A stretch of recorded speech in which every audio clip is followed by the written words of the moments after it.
So మనమైతే mix చేసుకున్న తర్వాత నల్లమిరాలు, సాల్ట్ అండ్ ధనియాల పౌడర్ వేసుకొని దీన్ని మంచిగా గోల్డెన్ కలర్లో అయ్యే వరకు నీట్గా కలుపుకోవాలి. అండ్ గార్లిక్ పేస్ట్ కూడా మనం వేసుకోవాలి.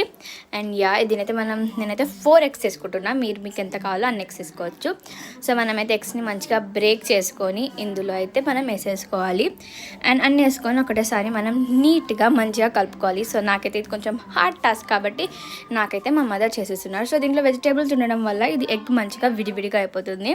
అండ్ మనం స్టవ్ బంద్ చేసుకొని దీన్ని చల్లార్చడానికి పెట్టేసి ఇప్పుడైతే మనం మోమోస్ కాల్సిన వేరే బ్యాటర్ చేద్దాము.